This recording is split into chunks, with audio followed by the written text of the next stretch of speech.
De volta com o Jogo do Poder, hoje recebendo os deputados Eduardo Cunha, do PMDB, e Edson Santos, do PT.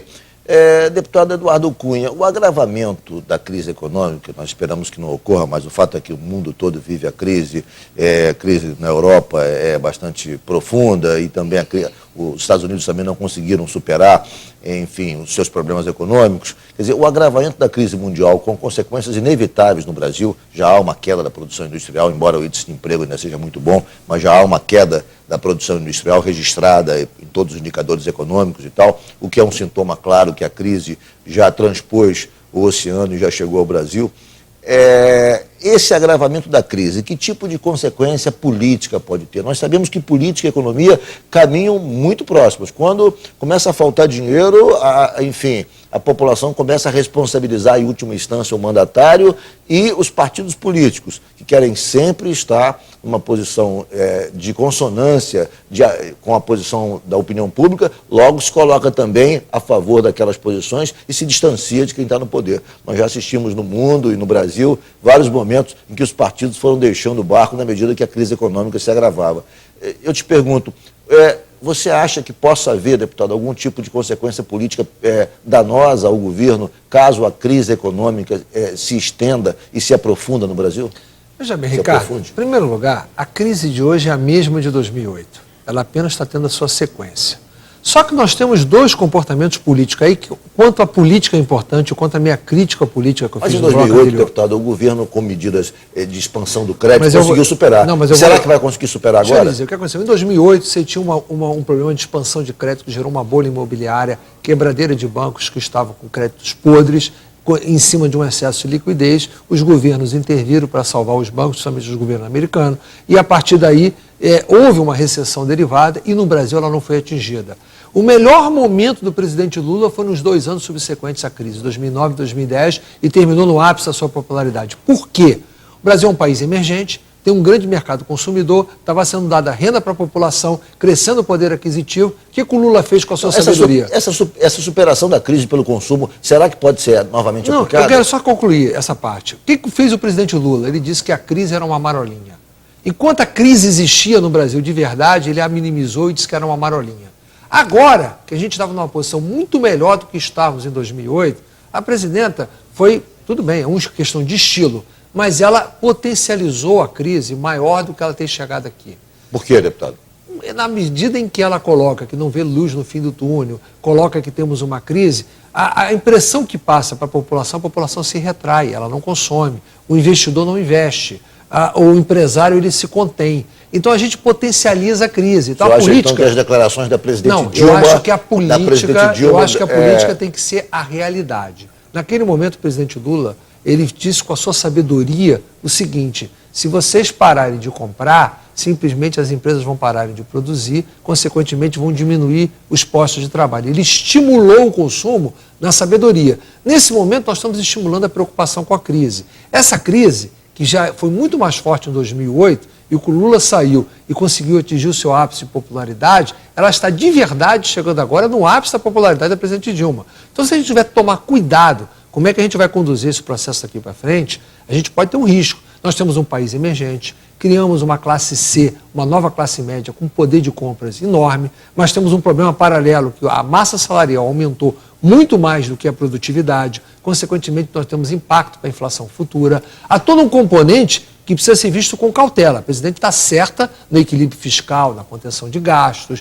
de ter uma postura dura com relação a isso, mas talvez esteja equivocada na política, na forma de trazer a crise para o noticiário como ela está sendo vinda. O senhor acha que a presidente Dilma se equivocou ao alertar apenas para os aspectos negativos da crise, ao passar para a população essa apreensão demasiada em relação a isso? Eu acho que ela aumentou o tom da apreensão do que o tamanho da realidade do problema. O senhor concorda, deputado Edson Santos? Eu acho que a presidente Dilma errou ao tratar a crise publicamente, passando para a opinião pública toda a sua apreensão em relação aos desdobramentos que poderiam ser provocados na economia do Brasil?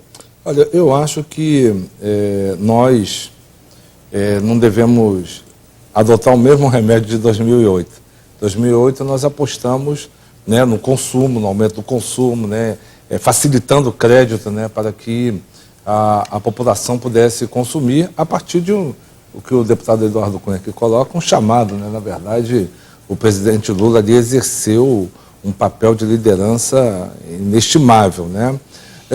Eu acho que hoje o direcionamento que a presidente Dilma está dando, e eu concordo, é do investimento em infraestrutura, né? Para que o Brasil aproveite esse momento de crise para dar conta dos gargalos de infraestrutura que o país vem tendo. Tanto que não, mas peraí, foi de certa maneira é isso, mas ela continua apostando um pouco no consumo, reduziu o IPI dos automóveis, para, de certa maneira, facilitar a venda de automóveis que havia sido retraída tempos atrás, ou seja, há algumas medidas do governo no sentido de estimular ainda o consumo. Não, isso é lógico, não há como interromper e não dar conta da demanda de consumo que o Brasil tem hoje. Então, isso é uma perna. A outra, que eu acho que é mais importante nesse momento, é investimento em infraestrutura. Mas esse investimento em infraestrutura... Tanto que, por exemplo, a presidente anunciou recentemente, com a presença de vários governadores, né, um volume de recursos para investimento em obras de estrada, reforma de aeroportos, uma série de, principalmente na área de mobilidade urbana, que é uma grande demanda que a gente tem hoje por conta, né, da entrada em circulação de milhões e milhões, né, de automóveis que a gente tem na cidade. É óbvio que investir na infraestrutura é fundamental, é estruturante para o país. E movimenta a economia. Sim, mas esse caminho de se investir na infraestrutura, ele produz resultado um pouco mais a longo prazo. Não é tão imediato como o caminho de estimular o consumo. O estímulo ao consumo deu resultado muito rápido. Em 2 meses, enfim, a máquina da economia brasileira estava a pleno vapor.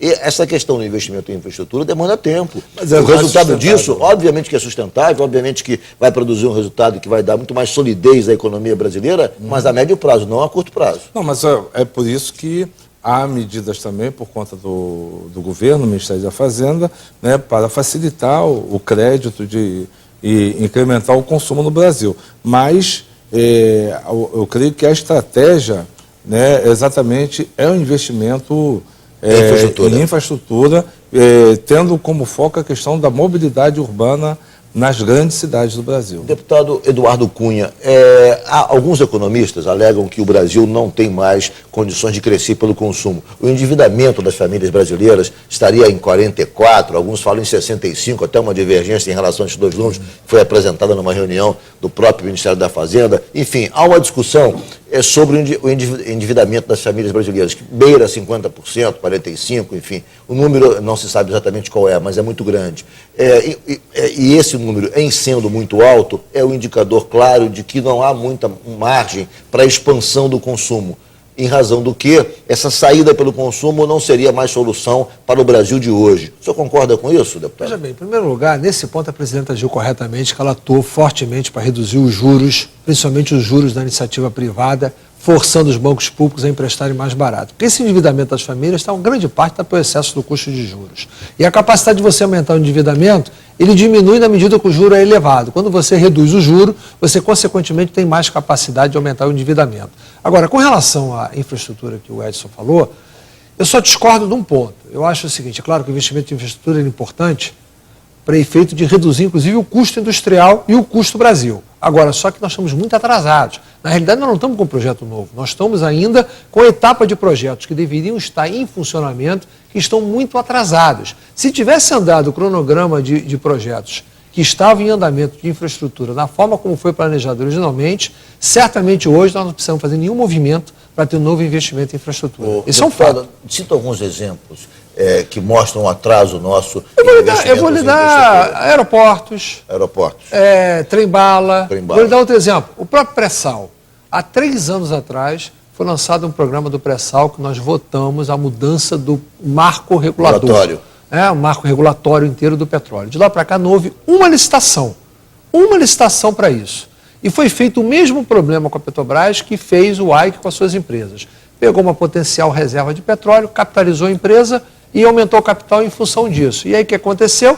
depois não se tem um volume de petróleo, depois não se explora, aconteceu o que aconteceu com a GX, cai os preços das ações porque se visualiza que a empresa não vale isso e, consequentemente, isso acaba ainda derrubando mais a economia como um todo. Então, a gente tem que ter um pouco de cuidado. Nós não temos condições, por exemplo, atrasadas. Você pega um navio lá parado no estaleiro de Pernambuco, você pega as sondas de exploração atrasadas. Tem uma série de fatores atrasados no país de investimento em infraestrutura que vai ser difícil a gente colocar no trilho a tempo devido de ter o efeito planejado originalmente. É claro que tem que ser feito, já deveria ter sido feito, e se fosse feito ao tempo que foi programado, já teria tido resultado. Ok, eu vou fazer um rápido intervalo e o Jogo do Poder volta em 1 minuto, mas eu queria saber depois o que vocês estão achando em relação a esse plano de negócios da Petrobras, que de certa maneira botou meio que em banho-maria a inauguração do Comperj. Parece que o Comperj vai ser uma coisa que não será tão breve e isso preocupa todos nós aqui do Rio de Janeiro. As obras não serão tão rápidas. Não serão tão rápidas. O Jogo do Poder volta em 1 minuto.